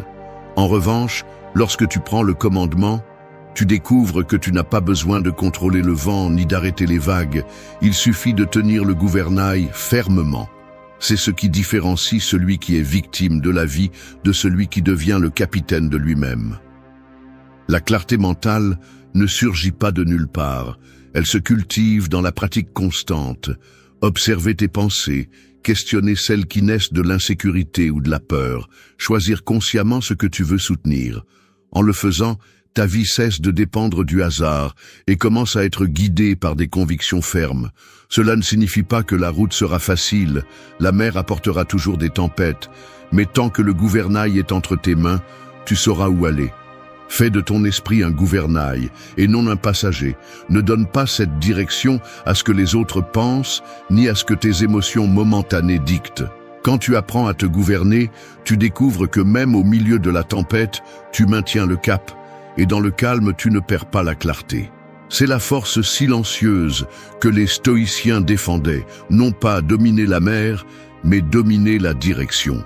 C'est là que réside la véritable force, à ne jamais permettre que l'extérieur dicte qui tu es ni où tu vas. C'est comme vivre dans un cirque sans fin. Des lumières qui clignotent, des applaudissements qui montent et descendent, des voix qui te disent quel rôle jouer. Un jour, tu es le clown qui divertit. Le lendemain, le dompteur qui prétend contrôler des bêtes qui ne lui appartiennent pas. Et au milieu de tout ce spectacle, ce que tu oublies, c'est que tu n'es pas venu pour faire partie d'un spectacle étranger. Tu es venu pour être le maître de ton propre sable, même si le public crie, même si les projecteurs pointent ailleurs. C'est le problème de vivre distrait et dépendant. Tu joues toujours pour les autres, jamais pour toi. Le stoïcisme coupe cette illusion à la racine. Il te dit sans détour que les applaudissements ne signifient rien, que les critiques ne changent pas qui tu es, que la seule chose qui compte vraiment est la façon dont tu gères ton esprit, ta discipline et ton caractère. Et cela ne sonne pas confortable, parce qu'accepter que la responsabilité est en toi fait mal. Il est plus facile de blâmer le cirque, le public, la musique, le bruit. Mais la vérité est autre. Celui qui ne contrôle pas son intérieur restera un acteur perdu sur la scène de la vie. Ici, nous ne venons pas vendre des illusions douces ni des phrases de vitrine. Ce que tu vas entendre, ce sont des leçons directes, fermes, qui dérangent parce qu'elles révèlent ce que nous préférons ignorer. Tu perds ton temps sur ce qui ne dépend pas de toi, et pendant que tu le fais, ta vie s'échappe goutte à goutte. Le stoïcisme exige que tu te réveilles, que tu prennes le contrôle et que tu arrêtes d'attendre que le calme vienne de l'extérieur. Il n'arrivera pas. Le calme, tu le forges en toi, dans chaque pensée que tu choisis, dans chaque action que tu décides et dans chaque discipline que tu soutiens. Si tu comprends cela, tu verras que la distraction est un poison et la dépendance, une chaîne invisible. Mais tu découvriras aussi que les deux se brisent avec du caractère. Ce que tu vas entendre, ce sont des armes, pas des ornements. Des principes qui, si tu les appliques, transformeront ta façon d'être dans le monde. Plus de cirque, plus de spectacle vide. Juste toi, dans ton sable, avec le contrôle de ta propre vie. 1. Cesse de courir après des mirages et deviens ta propre oasis. Imagine-toi marchant dans un désert, le soleil brûlant au-dessus de ta tête, la soif desséchant ta gorge. Au loin, tu vois des mirages, des images séduisantes d'eau et d'ombre, si réalistes que tu cours vers elles avec le peu d'énergie qu'il te reste. Mais une fois arrivé, tu découvres qu'il n'y avait rien, seulement du sable. C'est exactement le reflet de la manière dont beaucoup vivent, en poursuivant des illusions extérieures, cherchant dans les applaudissements, les possessions ou l'approbation des autres un soulagement qui ne vient jamais. Et chaque fois qu'un mirage est atteint, la déception est plus grande, car le vide ne se comble pas avec ce qui ne dépend pas de toi. La vie te met face à cette vérité. Si tu ne deviens pas ta propre oasis, tu continueras à errer sans direction dans un désert sans fin. Le stoïcisme nous apprend à cesser de courir après ces images trompeuses et à commencer à cultiver en nous ce qui nous soutient vraiment. Il ne s'agit pas de renoncer au monde extérieur, mais de comprendre qu'aucune chose extérieure ne peut t'apporter une paix durable. Si ta joie dépend de la reconnaissance des autres, tu t'effondreras quand les applaudissements cesseront. Si ta sécurité dépend de ce que tu possèdes, tu croiras ne plus rien valoir lorsque cela disparaîtra. Et si ton calme dépend de la facilité de la vie, tu vivras en guerre constante, car la réalité ne se plie jamais à tes caprices. Marc Aurèle l'a dit avec clarté, « Le bonheur de ta vie dépend de la qualité de tes pensées ». Cette phrase tranche comme une épée, car elle montre que tout ce que tu cherches à l'extérieur a toujours été en toi. Devenir ta propre oasis n'est pas un conseil romantique, c'est une nécessité si tu veux cesser de vivre en étant ballotté. Comment y parvenir ? Commence par entraîner ton esprit chaque jour pour te rappeler que ce que tu penses, ce que tu choisis et ce que tu fais sont les seules choses que tu peux contrôler. Cesse de t'empoisonner avec des comparaisons absurdes. Arrête de regarder autour de toi en espérant que les autres valident ton parcours. Concentre-toi, sur ton processus, sur ta croissance. C'est là que le stoïcisme prend vie. Lorsque tu investis ton énergie dans l'intérieur, l'extérieur cesse de dominer ton humeur. Cela signifie aussi apprendre à apprécier ta propre compagnie. La plupart fuient le silence, car c'est là que surgissent les vérités douloureuses. Mais ce silence est l'eau véritable, l'endroit où tu réalises que tu n'as pas besoin de tout ce que tu croyais indispensable. Quand tu construis ton oasis, tu apprends à rester paisible quoi qu'il arrive autour de toi. Tu perds un emploi, mais pas ta valeur. Quelqu'un te critique, mais ta confiance ne vacille pas. Le monde change, mais toi, tu restes solide. Voilà ce que signifie cesser de courir après les mirages. Vois les choses ainsi. Tant que tu cours après des illusions, tu vis fatigué et vide. Mais lorsque tu deviens ta propre oasis, chaque pas est chargé de force, car tu ne dépends plus de ce qui fuit ou trompe. Ta source est en toi, ton calme est en toi, ta force est en toi. Et même si le désert continue de brûler, tu n'as plus peur de te perdre, car tu portes en toi l'eau qui apaise vraiment. Voilà la première leçon stoïcienne. Cesse de poursuivre ce qui n'existe pas et commence à cultiver ce que personne ne peut enlever. C'est cela, le vrai pouvoir. 2. Le pouvoir de dire non, le bouclier silencieux de ta paix. Imagine une muraille construite pierre par pierre autour d'une ville. Ce n'est pas un mur d'arrogance ou de mépris. C'est une forteresse qui protège ce que tu as de plus précieux, ta paix intérieure. Chaque fois que tu dis oui à ce que tu voulais vraiment refuser, c'est comme ouvrir une fissure dans cette muraille, permettant au bruit, aux exigences et aux manipulations externes d'entrer et de piller ton énergie. Et lorsque ces fissures se multiplient, tu n'as plus de contrôle sur ton propre espace. Le stoïcisme enseigne que la capacité de dire non n'est pas une faiblesse ni un égoïsme. C'est la défense la plus solide contre un monde qui exigera toujours plus de toi que ce que tu peux et dois donner. Nous vivons dans une société où nous avons été entraînés à plaire. Depuis notre plus jeune âge, nous avons appris qu'il valait mieux se taire pour ne pas déranger, accepter pour ne pas être rejeté, céder pour être aimé. Mais cette obéissance sans réflexion a un coût très élevé. Tu vises une vie conçue par les attentes des autres et non par ta propre conviction. Dire non, c'est reprendre le contrôle. C'est se rappeler que tu n'es pas ici pour porter ce qui ne te revient pas. Le stoïcien comprend que le temps et l'énergie sont des ressources finies. Quand tu dis oui à tout, tu dis inévitablement non à toi-même. Sénèque affirmait que ce n'est pas que nous avons peu de temps, mais que nous en gaspillons beaucoup. Et ce gaspillage se produit, en grande partie, lorsque tu permets à d'autres de définir comment tu utiliseras tes heures et où tu dirigeras tes efforts. Dire non est un acte de sagesse car il t'oblige à prioriser, à décider ce qui vaut la peine et ce qui ne vaut pas.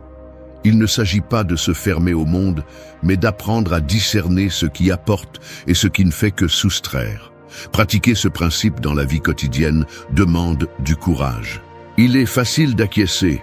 Il est plus confortable de suivre le courant, même s'il t'entraîne vers des endroits que tu ne souhaites pas. Ce qui est difficile, c'est de maintenir ta position même lorsque d'autres essaient de te faire sentir coupable.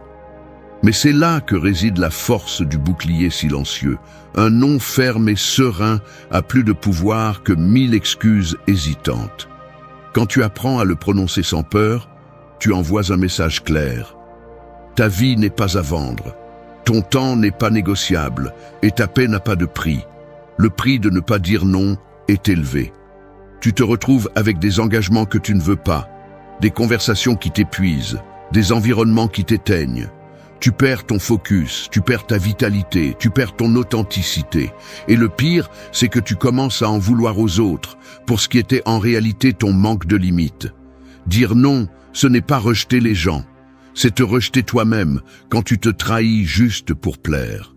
Le stoïcisme ne tolère pas cette incohérence, car il sait que le caractère se forge dans la congruence entre ce que tu penses, ce que tu ressens et ce que tu fais. Imagine un instant comment ta vie changerait si chaque non que tu crains de dire aujourd'hui se transformait en un oui pour toi-même. Non à l'excès de travail pour prouver ta valeur. Oui au repos dont ton corps a besoin. Non aux relations qui ne font qu'exiger. Oui aux liens qui nourrissent. Non à la culpabilité fabriquée. Oui à la paix véritable de vivre selon ta vérité. C'est le pouvoir de ce principe. Chaque fois que tu choisis de ne pas céder à ce qui rompt ton équilibre, tu construis une muraille plus forte. La société peut appeler cela de l'égoïsme, mais le stoïcien sait que c'est de la protection. Car celui qui ne sait pas dire non finit par se diluer, devenir invisible, sans identité propre. Dire non, c'est affirmer, c'est proclamer en silence que ta vie a une direction et que tu ne laisseras pas les autres la conduire. Et lorsque tu le fais, tu découvres quelque chose d'essentiel. Tu ne perds rien en rejetant ce qui ne t'ajoute rien. Au contraire, tu gagnes tout ce qui aurait toujours dû être à toi, ta paix et ta liberté. 3. Transforme le quotidien en sacré avec ta présence. Pense à une bougie allumée au milieu d'une pièce sombre. Peu importe sa petite taille, sa lumière transforme complètement l'ambiance. La bougie ne fait pas de spectacle. Elle n'a pas besoin d'applaudissements, elle est simplement là, brûlant avec constance, éclairant ce qu'elle touche. C'est ainsi que fonctionne la présence. Lorsque tu es vraiment ici, dans l'instant, même la chose la plus simple acquiert une lueur différente. Le problème est que la plupart des gens vivent éteints, courant d'une chose à l'autre, l'esprit dans le passé qui est déjà parti ou dans un avenir qui n'existe pas encore. Et dans cette course effrénée, le quotidien devient du bruit, une routine vide. Le stoïcisme te rappelle quelque chose que nous avons oublié. L'ordinaire peut être sacré si tu l'habites avec une attention totale. Nous vivons comme si l'important était toujours ailleurs. Nous pensons que le bonheur réside dans les grandes réalisations, les voyages exotiques ou les objectifs lointains. Mais nous laissons échapper ce qui est devant nous. Un repas partagé, une conversation simple, le bruit de la pluie qui frappe la fenêtre. Nous devenons aveugles à la vie parce que nous croyons qu'elle ne vaut la peine que lorsqu'elle est extraordinaire. Mais les stoïciens insistaient sur le contraire. La grandeur réside dans la façon dont tu affrontes chaque instant, aussi simple soit-il.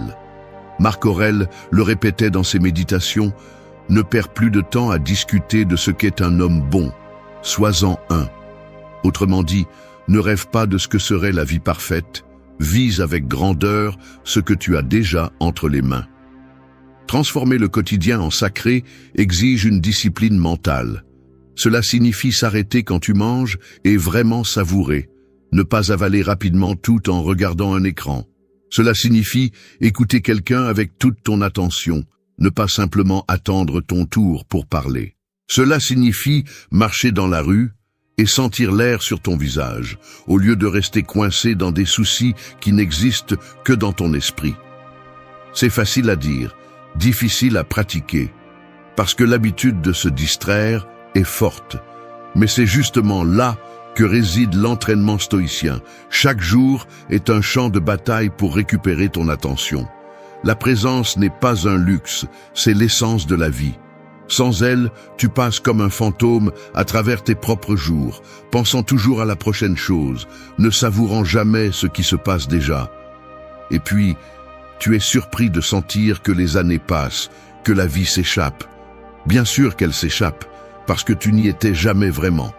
Lorsque tu transformes le quotidien en sacré, le temps change de texture. Une heure de véritable présence peut valoir plus qu'une semaine de vie distraite. Cela ne signifie pas idéaliser tout ce que tu fais. Il y aura des tâches monotones, des moments difficiles, de l'ennui. Mais même là, tu peux être présent. Lorsque tu laves une assiette, tu entraînes ta patience. Lorsque tu ranges ton espace, tu entraînes ta discipline. Lorsque tu respires profondément au milieu d'un problème, tu entraînes ta tempérance. Le stoïcisme enseigne que chaque acte, aussi minime soit-il, peut être une occasion d'exercer la vertu. Et cette pratique constante est ce qui transforme ton caractère.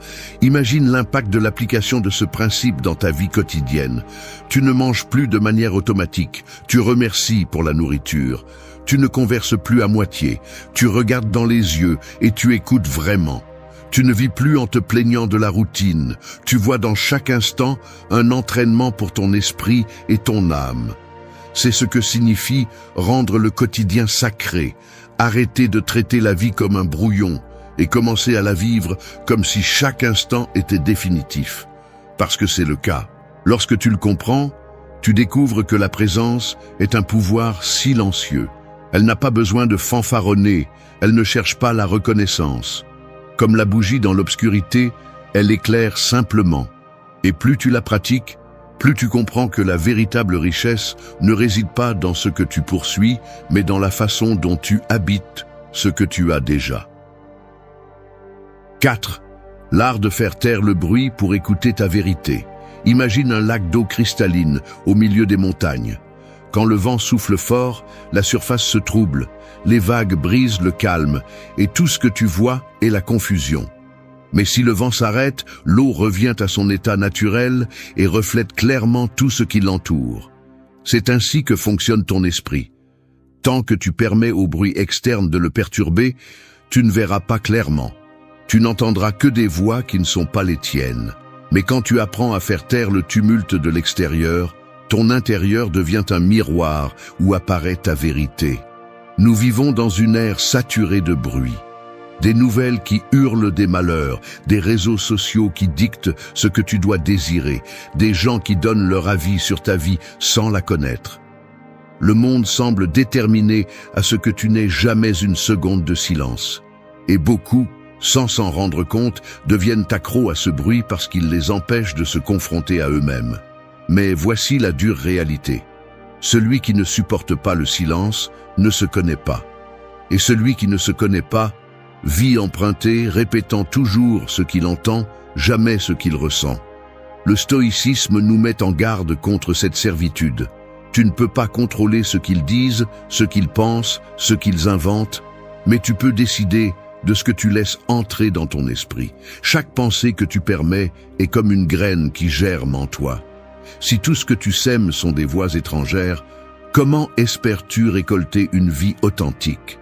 Faire taire le bruit n'est pas fuir le monde, c'est choisir fermement ce qui entre dans ton espace mental. Pratiquement, ce principe peut s'appliquer de manière simple mais puissante. Commence par limiter la consommation d'informations qui ne te nourrissent pas. Tu n'as pas besoin de vérifier ton téléphone chaque minute. Tu n'as pas besoin de remplir ta tête de drames étrangers ou de comparaisons artificielles. Le silence commence par couper ces sources qui alimentent la confusion. Ensuite, il y a le silence physique. Réserver des moments de la journée sans musique, sans conversation, juste toi avec toi-même. Au début, cela dérange, car des pensées que tu préférerais ignorer apparaissent. Mais c'est justement là que commence la clarté. Il existe aussi le silence intérieur, qui est le plus défiant. Il ne s'agit pas seulement de faire taire ce qui vient de l'extérieur, mais aussi d'arrêter la tempête que tu crées toi-même. Ces répétitions mentales qui te disent que tu n'es pas assez, ces inquiétudes qui se repassent encore et encore sans te mener nulle part. Les stoïciens enseignaient à filtrer ces pensées avec une question claire. Cela dépend-il de moi? Si la réponse est non, lâche-le. Si la réponse est oui, agis. C'est la façon la plus directe de couper le bruit mental qui draine ton énergie. Faire taire le bruit te donne accès à quelque chose que peu de gens expérimentent. Écouter ta vérité. Pas la vérité que le monde répète, mais la voix intérieure qui sait ce qui compte vraiment. Cette voix est discrète, elle ne crie pas, c'est pourquoi tu ne l'entends pas quand tu es entouré de tumulte. Mais quand tu la découvres, tu commences à vivre avec une autre force. Tu n'as plus besoin de tant de conseils, tu ne cherches plus une validation constante, tu ne cours plus après chaque tendance. Tu deviens ferme parce que tu sais ce que tu veux et ce que tu ne veux pas. Imagine ce qui se passerait si chaque personne pratiquait cela. Il y aurait moins de chaos, moins d'anxiété, moins de dépendance. Parce qu'une grande partie de la souffrance humaine vient de prêter trop d'attention au bruit de l'extérieur. L'art de le faire taire est un acte de courage. Il t'expose à toi-même, oui, mais il te rend aussi la liberté de penser clairement. Et voici la leçon stoïcienne. Ta paix ne se trouve pas dans le contrôle de ce que disent les autres, mais dans le contrôle de qui tu laisses accéder à ton esprit. Faire taire le bruit est un acte de pouvoir, un rappel que la vérité n'est pas dans le tumulte, mais dans le silence qui ose écouter l'essentiel. 5. Traite chaque heure comme de l'or qui ne revient jamais. Imagine que chaque matin, quelqu'un dépose dans tes mains un sac de pièces d'or. Tu ne peux pas les garder pour demain. Tu ne peux pas les cacher ni les multiplier par des astuces. Tu ne peux que les dépenser au cours de la journée. Certaines, tu les investis dans la construction de quelque chose de solide. D'autres, tu les laisses tomber dans la rue sans t'en rendre compte. D'autres encore, tu les donnes à des personnes qui ne les apprécient même pas. À la tombée de la nuit, le sac est vide et à l'aube, tu en reçois un autre, avec la même règle. Ce que tu n'as pas bien utilisé ne reviendra jamais. C'est ainsi que fonctionne le temps. Chaque heure est une pièce unique qui, une fois dépensée, ne revient pas. Le problème est que la plupart des gens vivent comme si ces sacs étaient infinis, comme s'il y en avait toujours plus à venir. Le stoïcisme met le doigt sur la plaie avec une brutalité sincère. La vie est courte et nous la gaspillons en distraction. Sénèque l'a dit avec fermeté, ce n'est pas que nous avons peu de temps, c'est que nous en gaspillons beaucoup. Et si tu réfléchis calmement, tu te rendras compte que c'est la racine de ton vide. Tu perds des heures entières à consommer ce qui ne t'apporte rien, à donner ton attention à des choses qui ne dépendent pas de toi, à dépenser de l'énergie dans des discussions qui ne font que t'épuiser. À la fin de la journée, tu te demandes pourquoi tu as l'impression de ne pas avancer et la réponse se trouve dans ce que tu as fait de ces pièces irremplaçables. Traiter chaque heure comme de l'or est un acte de conscience et de discipline. Cela signifie comprendre que ton temps est ta ressource la plus précieuse et que chaque minute compte. Tu ne peux plus continuer à le donner à des personnes qui cherchent seulement à te vider, à des tâches qui n'apportent rien, à des pensées qui tournent en rond. Chaque heure que tu investis doit te rapprocher de ce qui compte vraiment, ta croissance, ta paix, ton but. Le stoïcisme ne reste pas dans la théorie, il te pousse à la pratique. Fais ce qui est sous ton contrôle maintenant, pas demain, pas quand les conditions seront parfaites, mais à cet instant précis. Dans la vie quotidienne, cela se traduit par des décisions simples mais importantes. Si tu choisis de perdre des heures à te comparer aux autres, tu jettes tes pièces par terre. Si tu choisis de repousser ce que tu sais devoir faire, tu hypothèques ta journée avec l'illusion d'un futur qui n'est même pas garanti. Mais si tu décides de te concentrer sur l'essentiel, ces heures deviennent les fondations de quelque chose de solide. Il n'est pas nécessaire que ce soit de grandes actions. Lire quelques pages qui nourrissent ton esprit, faire de l'exercice pour renforcer ton corps, écouter attentivement quelqu'un que tu aimes. De petits actes, mais chargés de valeur parce que tu les as faits consciemment. L'erreur la plus courante est de croire qu'il y aura toujours du temps. Je commencerai plus tard, j'essaierai demain, je m'organiserai après. Mais la vie ne négocie pas, chaque heure qui passe passe pour toujours.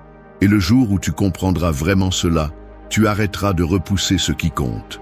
Tu ne peux pas contrôler combien de temps tu vivras, mais tu peux décider quoi faire avec les heures que tu as maintenant. C'est là la véritable richesse. Profiter du présent avec une intention totale. Imagine qu'aujourd'hui soit ton dernier sac de pièces. Comment les dépenserais-tu? Laisserais-tu les autres décider pour toi? Les perdrais-tu en distraction? Ou les investirais-tu dans ce qui rend vraiment ta vie significative? Cette question n'est pas un jeu, c'est la base de cette leçon. Chaque heure est de l'or et ne revient pas. Traite-la comme telle, protège-la, investis-la avec sagesse. Parce qu'un jour, le sac cessera d'arriver et tout ce qui restera sera le souvenir de la façon dont tu as utilisé chaque pièce. 6. Forge ton caractère avec une discipline intransigeante. Pense à un forgeron devant une enclume ardente. Il a entre ses mains un morceau de fer brut, sans forme, et il le frappe encore et encore avec le marteau. Chaque coup semble dur, répétitif, voire monotone, mais avec le temps, la pièce se transforme en quelque chose de solide, résistant et utile. C'est ainsi que fonctionne la discipline. un marteau qui, jour après jour, façonne ton caractère jusqu'à le transformer en fer. L'erreur est de croire que le caractère fort naît de l'inspiration ou de la chance. Non, il naît de la répétition quotidienne, de l'effort constant, de la capacité à faire ce qui doit être fait, même quand on n'en a pas envie.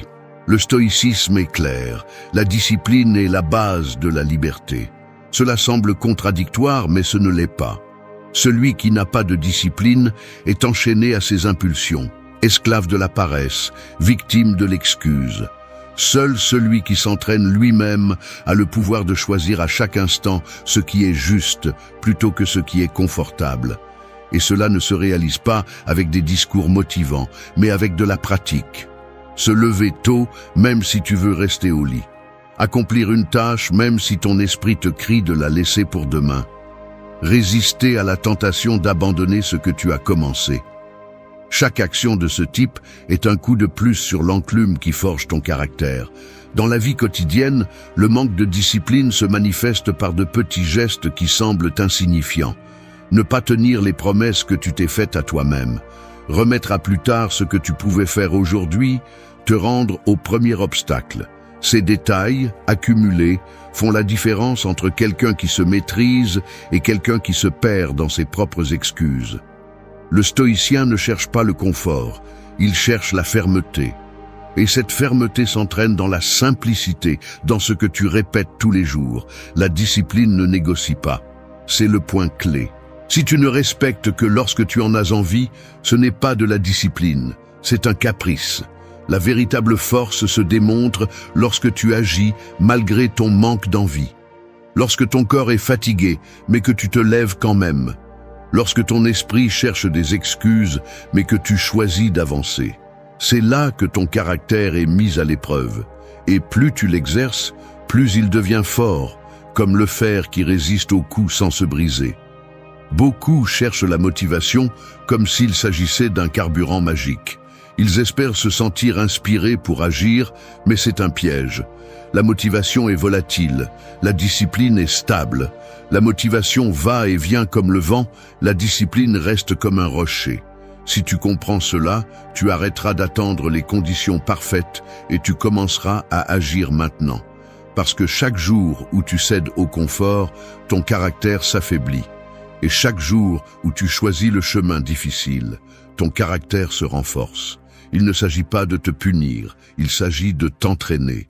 Tout comme le forgeron ne frappe pas le fer pour le détruire, mais pour lui donner forme, la discipline n'est pas là pour te briser, mais pour te transformer en ta meilleure version. La douleur momentanée de l'effort est le prix de la force future. Et cette force, une fois forgée, personne ne peut te l'enlever. Regarde ta vie comme ce fer brut. Demande-toi à quel point tu es prêt à le modeler. Si tu le laisses tel quel, tu resteras fragile, facile à plier par n'importe quelle circonstance. Mais si tu choisis de te soumettre au feu de la discipline, tu finiras par être solide, ferme, inébranlable. Telle est la 6e leçon stoïcienne.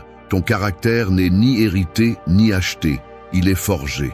Et le marteau qui le construit s'appelle discipline. 7. Brise la prison invisible de l'opinion des autres. Observe un oiseau en cage. Il a des ailes fortes, des plumes saines, le ciel ouvert devant lui, mais il ne peut pas voler. La cage ne le blesse pas physiquement. Ce qui le retient est la structure qui l'entoure, invisible aux yeux de beaucoup, mais réelle pour lui. C'est ainsi que nous vivons lorsque nous laissons l'opinion des autres gouverner nos décisions. Nous marchons avec l'illusion d'être libres, mais en réalité, nous sommes prisonniers de ce que les autres pensent, de ce qu'ils attendent, de ce qu'ils murmurent. Le prix est très élevé. Sacrifier l'authenticité juste pour s'intégrer dans un moule qui n'a jamais été le nôtre. Le stoïcisme frappe directement contre cette dépendance. Épictète l'enseignait sans détour. Si tu veux être libre, ne te préoccupe pas de ce qui ne dépend pas de toi. Et ce que les autres pensent ne dépendra jamais de toi. Pourtant, une grande partie de l'énergie humaine est gaspillée à essayer de contrôler les perceptions, à soigner l'image, à fabriquer de fausses versions de soi-même pour plaire. C'est comme vivre maquillé tout le temps. Mais au fond, la peau réelle étouffe. Quand tu permets que l'opinion des autres soit ton guide, tu perds la boussole interne. Tu t'habilles pour plaire, tu parles pour être accepté, tu choisis ce que tu ne désires pas juste pour ne pas déranger. Et peu à peu ton essence se dilue, jusqu'à ce qu'un jour tu ne saches même plus qui tu es sans le reflet que les autres te renvoient. Ce n'est pas la vie, c'est de l'esclavage déguisé. Le stoïcien comprend que la seule voix qui doit peser plus lourd est la sienne, non par arrogance, mais parce que la cohérence avec soi-même vaut plus que 1000 applaudissements. Appliquer ce principe dans la vie quotidienne exige du courage. Cela signifie accepter qu'il y aura ceux qui ne te comprendront pas, ceux qui te critiqueront, ceux qui se moqueront. Mais le véritable triomphe est de continuer à marcher avec détermination, même lorsque les voix extérieures tentent de te détourner. La liberté commence le jour où tu te libères de cette prison invisible. Lorsque tu te rends compte que les chaînes n'ont jamais été réelles, elles étaient seulement dans ton esprit. Cela ne signifie pas mépriser les gens ou vivre avec arrogance. Cela signifie reconnaître que l'opinion des autres peut être erronée, déformée, voire contaminée par leur propre peur et limitation. Pourquoi alors porter des jugements qui ne t'appartiennent même pas? Demande-toi, combien de décisions as-tu prises par peur de ce que les autres diront? Combien de fois as-tu gardé ton silence pour éviter un jugement? Chaque fois, tu as ajouté une nouvelle barre à la cage. La briser nécessite des actions petites mais fermes. Dire ce que tu penses avec respect, même si cela ne coïncide pas. Choisir ce qui te fait du bien, même si les autres ne le comprennent pas. T'éloigner des conversations où seule l'apparence compte. Ces gestes sont des coups de marteau contre la prison mentale. Au début, tu trembles, tu te sens coupable, parce que tu es habitué à obéir. Mais chaque pas de liberté renforce ton caractère jusqu'à ce que l'opinion des autres n'ait plus le pouvoir de te faire plier. La vie est trop courte pour vivre comme un acteur sur la scène des autres. Le stoïcisme enseigne que la véritable force est de marcher en cohérence avec ton essence, même si cela dérange les autres. Si tu y réfléchis, à la fin, personne ne se souvient des voix qui t'ont critiqué, mais toi, tu te souviendras de la vie que tu n'as pas osé vivre par peur d'elle. C'est la prison invisible que tu dois briser, parce que le ciel a toujours été ouvert, les ailes ont toujours été tiennes, et la liberté a toujours été à portée de ta décision. 8. Embrasse l'inconfort et laisse-le te transformer en fer. Regarde un arbre qui résiste aux tempêtes. Il ne grandit pas droit et fort parce que le climat a toujours été favorable, mais parce qu'il a affronté des vents, des pluies et des sécheresses qui l'ont obligé à enraciner plus profondément et à durcir son tronc. Il en va de même pour toi.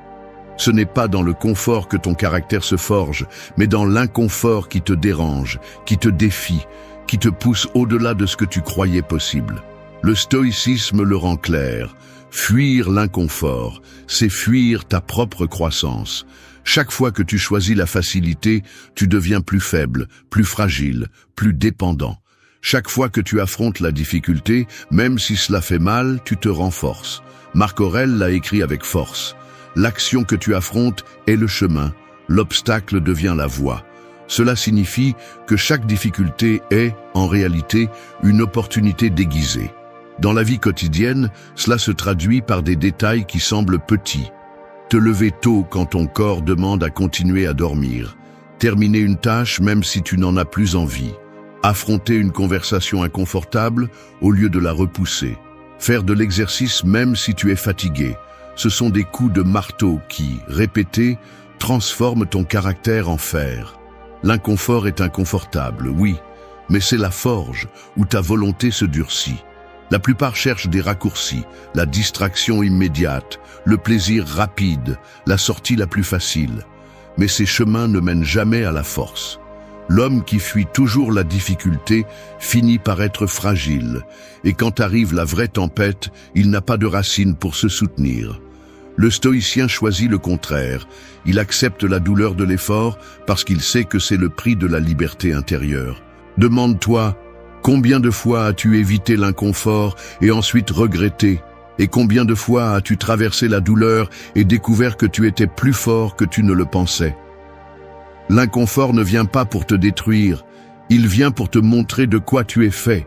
Chaque défi, chaque chute, chaque obstacle est un entraînement, et si tu l'affrontes, même si ta voix tremble ou si tes mains te font mal, tu découvriras qu'il y avait toujours en toi plus de force que tu ne l'imaginais. C'est la 8e leçon stoïcienne. Ne fuis pas le feu, embrasse-le. Car c'est dans la chaleur de l'inconfort que le fer mou se transforme en acier inébranlable.